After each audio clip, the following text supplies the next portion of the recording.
हे चातुर्मासामध्ये प्रतिकारशक्ती कमी होत असते, लहान मुलांची पण आणि विशेष करून वृद्धांची पण.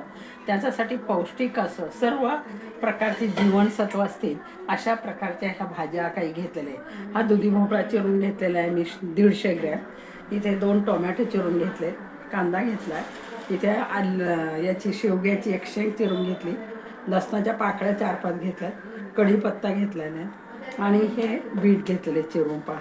हे सर्व आणि 1 तुकडा मी याचा घेतलाय, कशाचा, दालचिनीचा, तर तो याच्यामध्ये टाकायचा आहे. 1 ग्लास पाणी टाकलेलं आहे मी.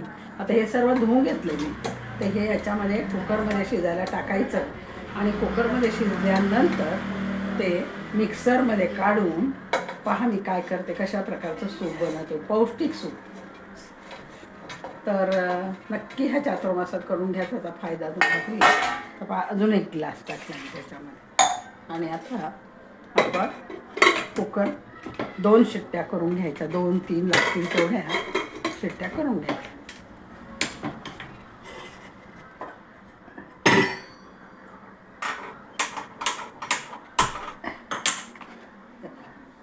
दोन शिट्ट्या 2-3 शिट्ट्या करून घ्यायच्या, म्हणजे मऊ शिजलं पाहिजे चांगलं.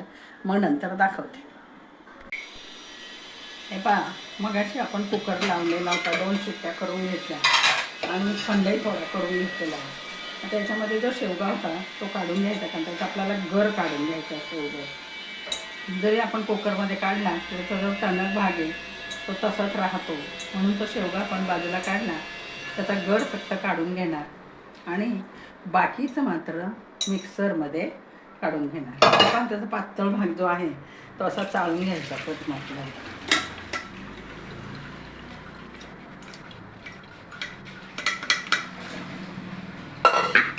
आणि हा उरलेला भाग आपण आता ही कढीपत्त्याची पाने उकळली थोडी, ती काढून टाकायची आणि बाकीचा भाग हे सर्व एकत्र मिक्सरमध्ये काढून घेणार मी. पुन्हा चाळून घेणार आहे.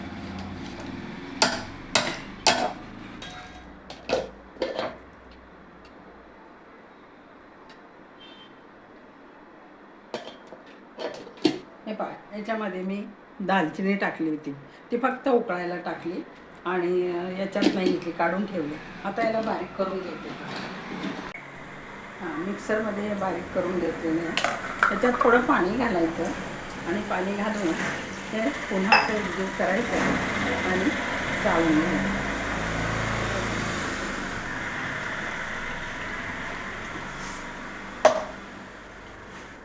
हे आता चाळून घ्यायचं.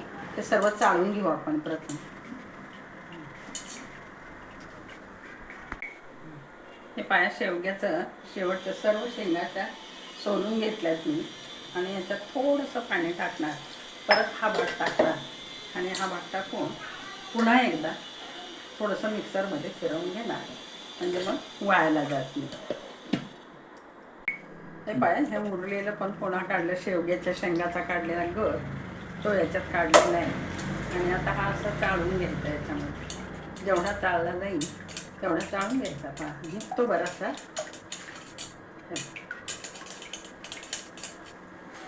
निघाला पहा, सर्व निघाला.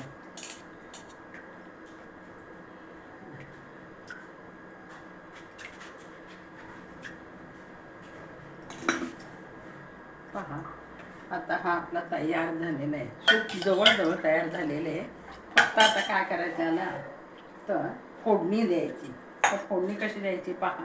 फोडणी कशाची देणार आहे मी इथे दाखवते तुम्हाला.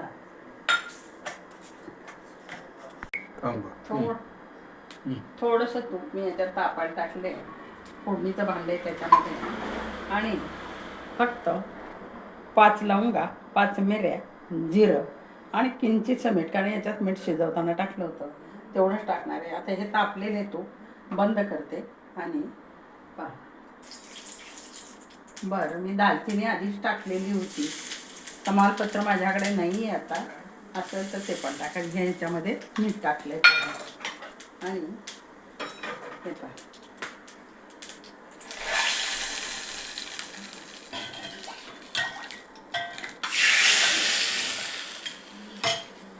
आपलं सूप तयार झालेलं आहे आणि सूप उकळायला ठेवायचं. थोडा वेळ ते आपण उकळून घेणार आहोत. हे पहा सूप तयार झालेलं आहे. खूप सुंदर असं सूप झालेलं आहे. तुम्हाला दाखवते मी काढून. हे पहा आपलं स्वादिष्ट चवदार असं रुचकर झालेलं आहे सूप तयार. 2 दिवस हे राहू शकतं फ्रीजमध्ये. तर अशा प्रकारे हे पौष्टिक सूप चातुर्मासात नक्कीच बनवा आणि खा. तर माझ्या चॅनलला लाईक करा, शेअर करा आणि कमेंटद्वारे मला जरूर कळवा. धन्यवाद.